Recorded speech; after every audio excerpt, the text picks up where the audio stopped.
What's up, Cooch Carnage? Thanks for chiming in. You locked into the 916 Junglist Channel. I stream every Wednesday, Friday, and Saturday night. How's everyone doing? First of all, I want to welcome our special guest. This is Mr. Nocturnal of the infamous Sleeprocker crew. Nocturnal's a touring DJ. He's been all over the country. He's got a huge following on Twitch. He's been knocking Twitch since before it was cool, like years ago. And welcome, Noc. Thank you very much, man. Thanks for being here. Yo, thanks for having me, man. I watch this religiously, so for me, this is a bucket list thing. Like, I was like, I got to get on Billy's show. Word up. For real. The topic of today, guys, that we're talking about is we're going to be moving into the next phase of this COVID shit, right?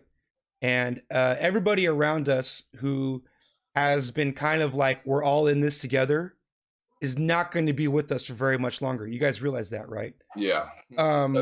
Yeah. And so we need to start preparing on how to spot opportunities in this world of social distancing that we're going to be in. Because right now is a time to find creative ways to use your skill set and to keep generating revenue for your business. And so I've been talking to all you guys, and everyone been giving me great information on this topic.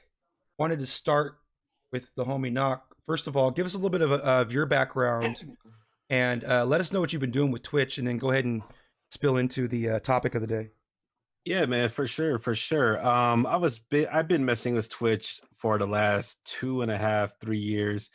I jumped on it when it was very much a gaming site, and it still very much is. But I think back then there was literally a handful of DJs. Shout out to DJ Bionic. He's one of the OGs that put me on. And Big up Bionic. Yeah, it was a whole different beast, man. Like, jumping on Twitch, you were only guaranteed about 20-ish viewers. You were fighting against the algorithm. There was no love for DJs or anything like that. Mm-hmm. And it was interesting because back then you could only stream Thursday through Saturday and have like decent numbers. Now, because of COVID and everybody's at home, you can stream any day of the week, any time of the week. Right. So it definitely opened up, man. And I think that I was always kind of calling it back then. I remember live streaming is the future, like straight up. We're living it right now. And so it's only going to get bigger and crazier, and the platforms are going to grow. I know a lot of you That's guys, bigger than DJing. You're not just saying live streaming is the future of DJing. You're saying live streaming is the future, period. Yeah. I'm starting to see like VR clubs now pop up, which is, right. and they're popping. It's not just like 4 or 5 little weirdos. It's like popping with a shit ton of people, like getting down, bro. And so there's so many things that we can do with live streaming, but specifically with DJing. Yo, Cooch Carnage, thanks for the sub, man. Keep on going though, bro. Appreciate it. Especially with DJing, I'm thinking that it's my goal or my hopes that we do get back out in the real world and go back out in the clubs and this and that. Where the real win's going to happen is when we take our live streams and turn them into mobile rigs and live stream from our gigs. That's when you're really going to win. Mm-hmm. So I think preparing for that, also preparing for like you said, the amount of people that are rocking with us now, for them to kind of dip off because they're going to start going back to work and start getting regular life going. Right. We also got to prepare on, okay, Twitch is it right now. Twitch is super popping. What can I do to harness these fans and really take them on the rest of my journey outside of Twitch, which is, the obvious question here with this show. Right. So I got a few ideas, man. I mean, I'm really excited to hear what everyone has to say on this. In a nutshell, my whole thing is that I've seen people like Hopkins do a Patreon. I've seen people doing the Bandcamp thing. I would just say, don't put all of your don't bet everything on one platform, because tomorrow we should have never been doing that. Honestly, never. Whoops, I'm bumping the mic. As entrepreneurs, we should be diversifying, and looking for those opportunities that match our skill set, and we fall into different. I keep mocking the mic. We fall into different categories. Keep on going though. Keep going. Man. But I mean, that's really what I think we should be taking out of this as DJs is, this is popping right now. We got a lot of eyes on us. We got people subbing and tuning in, and they're really excited about what we're doing. What's next? So I think having control of your own sites, Patreon's a really dope one. .coms are huge. And I'll drop a little gem. start an email blast now. Yep. If you haven't started an email blast, there's still time, but before the whole wave kind of dies out, jump on this, link it to all of your social media platforms, link it to Twitch, have that little bot say, yo, what's up? You're enjoying the mix. Join my email blast so I can keep you in the loop. Boom. Because an email blast, even in 2020, is gold. It's still the best way. Oh, it's so dope. Yeah. Anybody who is like a digital marketing guru or any of those kind of people, they'll still tell you that email is the way that you reach your audience. Absolutely. Yeah, man. it's still the way. Absolutely. And that's the best way to continue this journey and let people know, like, hey, yeah, you met me through Twitch, you're supporting through Twitch. That's amazing. Guess what? If you're looking for exclusive content, I got a Patreon. If you want to know when my X, Y, and Z is happening, go to my official website. You want to keep up with my minute to minute, day to day, hit me on Twitter. So yeah, man, I mean, it's really just kind of showing people that you're available in many different lanes, but at the same time, you want to make sure that you're essentially guiding these people to places that you are in control of, because at any given time, Twitch, any of these platforms can shut us down and say, hey guys, thanks for all the views, but yeah, we're a gaming site, so good luck with that. Yeah, I don't see Twitch doing that, but I understand you're wanting to prepare for something like that happening. Right. Right. They wouldn't walk away from money. There's money to be made in this. No, man. Yeah. No, not at all. Yo, differential FAW, thanks for the 2 months. That's awesome. I can't believe I already have 2 months subscribers Super dope. on this. This is amazing. Great insight, man. That's definitely the right direction. Chris, you had something you wanted to add to as far as like spotting opportunities or examples of different opportunities that you mentioned. Yeah, I think there's like when this opens up to under 50, I think there's a lot of like opportunities that open up for us. When you say opens up to under 50, you're saying that So when we hit phase 2.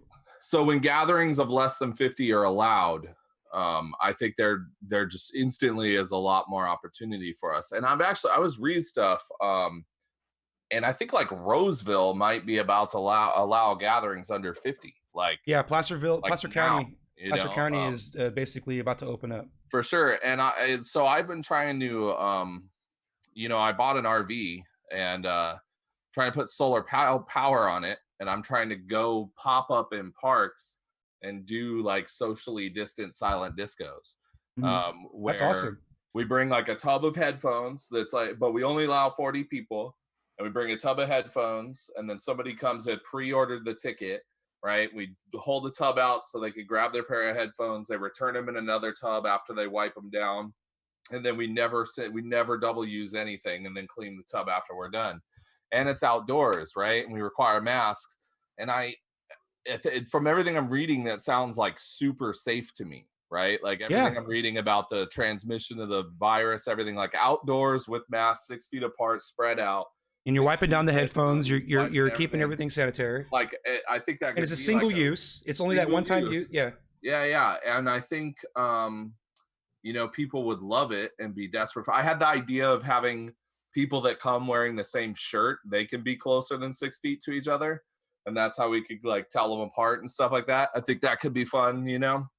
I also so I've been getting hit up about kind of higher end private events that aren't so strict like that, but there's more emphasis on making sure that people there aren't sick.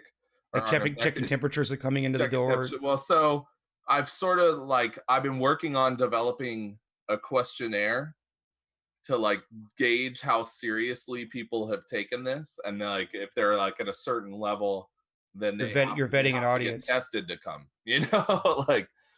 So you're thinking of doing like these 40 and under vetted audience events as well. Yes, 40 or under vetted audience events, like private outdoor weekend things, like maybe more than one day, like a camping thing. People have been reaching out to me about it, and I think, at this point there is like a way to kind of tell like how at risk people have been, how at risk they are doing, and then also it does look like outdoor stuff is pretty safe. I saw Chris Rockwell was DJing in front of that burger spot. so people would come do like curbside pickup while he was out. That's what I was going to talk about. That's what I was going to talk about. Yeah, no. Yo, Stank Palmer. First of all, your name is amazing. Second of all, thanks for the follow. Scrap Beats, thanks for the follow.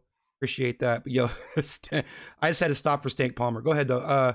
The thing about DJing in front of curbside or DJing retail, like I could see like when I say retail, I mean like you're DJing in front of a commercial establishment as like the DJ for whatever business, right? I could see that being something. Also, I could see those businesses being willing to throw sponsorship dollars on your stream that say, "Hey, come back to our restaurant. We're open now." Kind of advertisement if you can show you have an audience on your stream, kind of thing. Yeah, for sure. So those are types of opportunities. I see a lot of mobile DJs throwing it in the back of their van and rocking. Mike's been doing that, right? Mike's been doing that. Yeah, neighborhoods and doing outside of people's houses and stuff.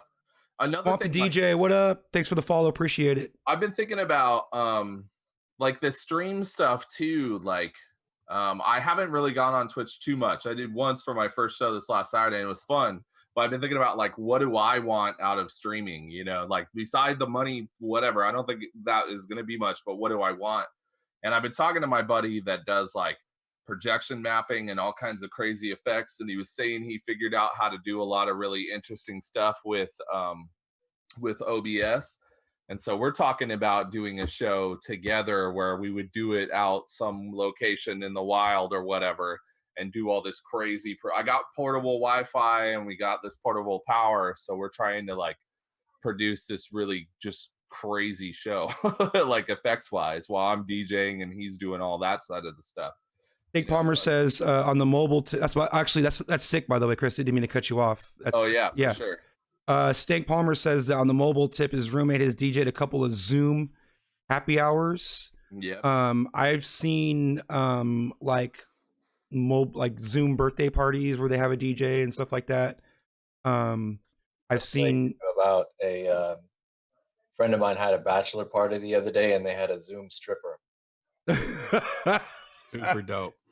So they paid, I don't know who she is, but they paid this girl like $250 for 20 minutes.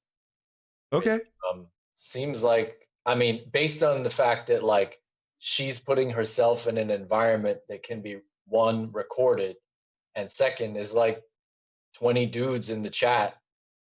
$250 seems like the right price to me. I mean, I'm definitely pointing my camera at the wall, like during the stripper Zoom bachelor party.